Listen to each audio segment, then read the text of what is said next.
Karen marched out her front door, thick brows furrowed as she strode towards the tall hedges lining the property. Secateurs in hand, she began aggressively snipping the blooming rose bushes, their crimson petals drifting to the ground around her. Next door, Erica peered out her kitchen window, coffee mug frozen halfway to her lips. She watched in disbelief as Karen brazenly trespassed onto her yard, violating the carefully maintained garden she had lovingly tended for years. Erica's grip tightened around the ceramic, a surge of indignation rising in her chest. Throwing open the door, Erica marched outside, feet crunching on the gravel driveway. "Karen, what the hell do you think you're doing?" she demanded, voice trembling with barely contained fury. Pausing her destruction, Karen turned to face Erica, unrepentant. "I'm pruning these roses. They're getting out of hand and ruining the aesthetic of the neighborhood." She gestured dismissively towards Erica's yard. "They're my roses, on my property. You have no right to touch them." Erica's face flushed with anger, hands clenching at her sides. "As the HOA president, I have every right." Karen squared her shoulders, chin lifting defiantly. "The hedges are encroaching on the communal space. I'm simply maintaining the integrity of our neighborhood." Erica's eyes widened in disbelief. "Communal space? These are my private flowers on my own land." She stepped forward, brandishing her phone. "I'm calling the police. You're trespassing and destroying my property." Karen's lips curled into a contemptuous sneer. "Go ahead. But I'll have you know I already filed a formal complaint with the HOA. You're in violation of several bylaws." She turned, resuming her ruthless pruning. "This isn't over, Erica." Erica stared at Karen's retreating back, heart pounding. The nerve of that woman, abusing her position of power to bully her neighbors. Erica's fingers flew across her phone's screen, dialing the non-emergency police number with trembling hands. "Hi, I'd like to report a trespassing incident." The police officer listened intently as Erica recounted the confrontation with Karen. His brow furrowed in concern as she described the HOA president's brazen disregard for property rights. "So she was just cutting your roses without permission?" the officer asked, jotting down notes. Erica nodded emphatically. "Yes, and she said she filed a complaint with the HOA against me. I've never had any issues with the HOA before, and now she's abusing her power to terrorize me." The officer's expression darkened. "That's very troubling. As the HOA president, she's supposed to be upholding the rules, not using them to harass residents." He paused, considering the situation. "Do you have any evidence of the damage she caused?" Erica gestured toward the trampled rose bushes, petals scattered across the lawn. "Look at them. She butchered my roses. And I have security cameras that should have captured the whole thing." Nodding, the officer jotted down a few more notes. "Okay, we'll need to get copies of that footage. In the meantime, I'd advise you to file a formal complaint with the HOA board. Document everything: the property damage, the confrontation, and any subsequent retaliation from Karen." Erica released a shaky breath. "I can't believe she's doing this. I've lived here for over a decade, and she's only been the HOA president for a year. How was she getting away with this?" "Unfortunately, some people abuse positions of authority," the officer said, sympathetic. "But we'll do everything we can to hold her accountable. In the meantime, don't let her intimidate you. Stand your ground and keep records of everything." Erica nodded, resolve stealing in her expression. "I won't let her get away with this. This ends now." The next morning, Erica logged into the HOA website, fingers trembling as she navigated to the complaint form. She carefully documented the incident, attaching photographs of the damaged rose bushes and a copy of the police report. As she hit submit, a wave of trepidation washed over her. Karen was the HOA president. Would she even take this complaint seriously? Erica knew the woman had a vindictive streak, and she dreaded the potential retaliation. Still, she had to try. Erica couldn't stand idly by while Karen abused her power. This had to stop, for the sake of the entire neighborhood. Just as Erica was closing her laptop, the doorbell rang. Heart pounding, she peered through the window, unsurprised to see Karen standing on her doorstep, arms crossed over her chest. Steeling herself, Erica opened the door. "What do you want, Karen?" "I received your complaint." Karen's voice was sharp, her eyes narrowed to slits. "This is completely unacceptable. You're the one who's in violation of the bylaws." Erica felt her temper flare. "I'm in violation. You're the one who trespassed on my property and destroyed my roses. Your roses were encroaching on the communal space."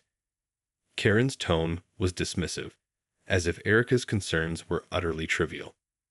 "As HOA president, it's my duty to maintain the aesthetic of the neighborhood. Your duty doesn't give you the right to vandalize my garden." Erica shot back, hands clenching at her sides. Karen's lips curled into a condescending smile. "Well, we'll see what the board has to say about it. I'll be sure to bring this up at the next meeting." She turned, walking briskly back to her own home. Erica watched her go, heart racing. She knew she had to be prepared for the inevitable HOA showdown. This was war. The HOA meeting was a tense affair, with Erica and Karen seated at opposite ends of the table, glaring at each other across the polished wood surface. Karen wasted no time in bringing up the complaint, her voice dripping with disdain. "Erica has filed a ridiculous claim, accusing me of trespassing and damaging her property. This is clearly a frivolous attempt to undermine my authority as president." Several board members shifted uncomfortably in their seats, glancing uncertainly between the two women. Erica took a deep breath, forcing herself to remain calm. "I have evidence, including security footage and the police report. Karen blatantly crossed onto my land and destroyed my rose bushes. This is a clear violation of my property rights." One of the newer board members, a mild-mannered man named Thomas, cleared his throat. "Perhaps we could review the footage and assess the situation objectively." Karen's eyes narrowed, her lips thinning into a tight line. "There's no need for that. As president, I have the authority to make decisions regarding the communal space. Erica's roses were encroaching, and I was simply maintaining the neighborhood's appearance." Erica felt her anger bubbling to the surface. Communal space? Those were my private flowers, on my own property. Karen has no right to destroy them, regardless of her position. The board members exchanged uneasy glances, clearly caught in the middle of the escalating conflict. Thomas spoke up again, his voice tentative. "Even so, we should review the evidence before making a decision. That's the fair and impartial thing to do." Karen's gaze shifted to Thomas, her expression hardening. "Are you questioning my judgment?" Thomas swallowed hard, suddenly regretting his intervention. "And no, of course not. I just think we should. I'm the president, and my word is final." Karen's tone left no room for argument. "Erica's complaint is dismissed. End of discussion." Erica stared at Karen, dumbfounded. The woman was openly abusing her power, and the board was too cowed to stand up to her. Erica knew she had to find another way to fight back. Erica spent the next few days in a seething rage, replaying the disastrous HOA meeting in her mind. She couldn't believe Karen had so brazenly dismissed her complaint, using her position of authority to steamroll over the entire board. As she watered her remaining rose bushes, Erica's eyes kept drifting to the empty spaces where Karen had ruthlessly snipped the blooms. The damage was a constant, painful reminder of the injustice she had suffered. Suddenly, a flash of inspiration struck. Erica hurried inside, pulling up the security camera footage on her laptop. She watched the recording intently, cataloging every detail of Karen's trespassing and vandalism. With a grim determination, Erica began compiling a comprehensive case against the HOA president. She drafted a detailed letter outlining the incident, complete with timestamps and close-up photos of the destroyed roses. Erica also reached out to the local news media, hoping to shine a public spotlight on Karen's abuse of power. As she pressed send on the email to the news station, Erica felt a surge of defiant energy. Karen may have the backing of the HOA board, but Erica was prepared to take this fight to a higher level. She would not let the woman's petty tyranny go unchallenged. The following week, Erica watched with bated breath as the local news aired a segment on the HOA controversy. The reporters skillfully laid out the sequence of events, highlighting Karen's flagrant disregard for Erica's property rights. That evening, Erica's phone began to ring incessantly. Neighbors she hadn't spoken to in years were expressing their outrage and offering their support. The community was rallying behind her, united in their condemnation of Karen's abusive behavior. Erica allowed herself a small, triumphant smile. She may have been outmatched within the HOA, but she'd have found a powerful new ally in the court of public opinion. The battle was far from over, but Erica was more determined than ever to take Karen down. The flood of public attention put immense pressure on the HOA board, and they were forced to schedule an emergency meeting to address the escalating controversy. Karen paced the room, her usually composed demeanor cracking under the strain. "This is an outrage. That woman has no right to drag our neighborhood's name through the mud like this." Thomas, the mild-mannered board member, cleared his throat nervously. "Well, the news report did raise some valid concerns about your handling of the situation. Perhaps we should reconsider Erica's complaint and—" "Reconsider?" Karen's eyes narrowed dangerously. "I am the president, and my decision is final. Erica's roses were a nuisance, and I took appropriate action to maintain the community's appearance." Another board member, a retired lawyer named Sarah, spoke up. "But Karen, the news report highlighted clear evidence of property damage, and Erica has the police report to back up her claims. Legally, we may be on very shaky ground here." Karen's nostrils flared, her composure slipping. "I don't care about the legalities. This is my neighborhood, and I won't let some hysterical neighbor dictate how I run things." She slammed her hand on the table, causing several board members to flinch. The tension in the room was palpable, the air thick with unease. Finally, Thomas cleared his throat again, his voice wavering. "Perhaps we could reach a compromise, something that addresses both Erica's concerns and the community's aesthetic needs." Karen's lips curled into a sneer. "Compromise? Absolutely not. Erica will back down, or I'll make sure she regrets ever challenging me." Outside the HOA meeting, Erica paced anxiously, her fingers tapping against her thigh.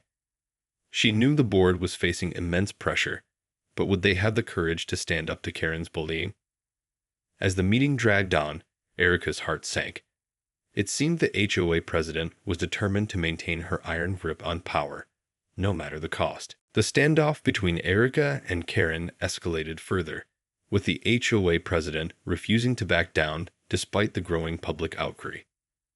Erica continued to reach out to local news outlets, sharing the security footage and police report as evidence of Karen's misconduct.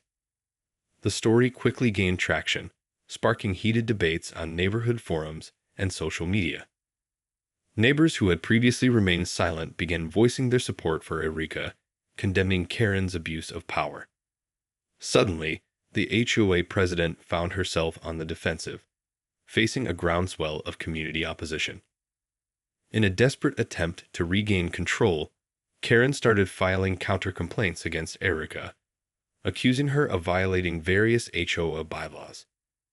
She dispatched teams of inspectors to scour the neighborhood, looking for any potential infractions they could use to undermine Erica's credibility. Erica, undaunted, responded by meticulously documenting every interaction with the HOA inspectors, ensuring that her compliance with the rules was beyond reproach. She also reached out to a local attorney, seeking legal counsel on how to best navigate the escalating conflict. The attorney, a sharp-witted woman named Samantha, reviewed the evidence and immediately recognized the gravity of the situation. "This goes far beyond a simple property dispute," she told Erica. "Karen is abusing her position of power to retaliate against you. We need to take this to the next level. Samantha advised Erica to file a formal complaint with the state's Attorney General's office, alleging misuse of HOA authority and requesting an investigation into Karen's conduct. With the attorney's guidance, Erica crafted a detailed submission, determined to finally hold the HOA president accountable. As Erica pressed the send button on the email, she felt a renewed sense of purpose. The battle was far from over, but she was no longer fighting alone. The power of the community and the weight of the law were on her side. The investigation by the state attorney general's office moved swiftly, with Erica providing a comprehensive dossier of evidence against Karen's abusive behavior. Sworn testimonies from neighbors, the police report, and the damning security footage all painted a clear picture of the HOA president's misconduct. Under the intense scrutiny, Karen's facade of authority began to crumble. She frantically attempted to rally the HOA board to her side, but the public outcry and the looming legal consequences had shaken their resolve. One by one, the board members distanced themselves from her, unwilling to be dragged down with the sinking ship. Eventually, the Attorney General's office delivered its verdict. Karen had grossly overstepped her bounds as HOA president, using her position to harass and intimidate her neighbors. The findings were scathing, and the state moved to place the HOA under administrative oversight, stripping Karen of her leadership role. Erica watched with a mixture of relief and vindication as Karen was escorted from the HOA meeting, her once formidable presence reduced to that of a sullen, defeated woman. The community erupted in applause, celebrating the end of her tyrannical reign. In the aftermath, Erica worked closely with the state-appointed HOA administrators to implement new bylaws and governance procedures that would prevent such abuses of power from occurring in the future. The rose bushes she had fought so hard to protect were carefully replanted and nurtured back to their former glory. As Erica tended to her garden, she couldn't help but reflect on the hard-won battle. What had begun as a simple property dispute had evolved into a powerful testament to the strength of community and the importance of standing up against injustice, no matter the cost. Erica knew that the scars of this conflict would linger, but she also recognized the transformative power of her victory. The neighborhood had come together, united in their refusal to tolerate the capricious whims of a power-hungry HOA president. And Erica, once a seemingly powerless victim, had proven that even the mightiest of Karens could be brought to their knees.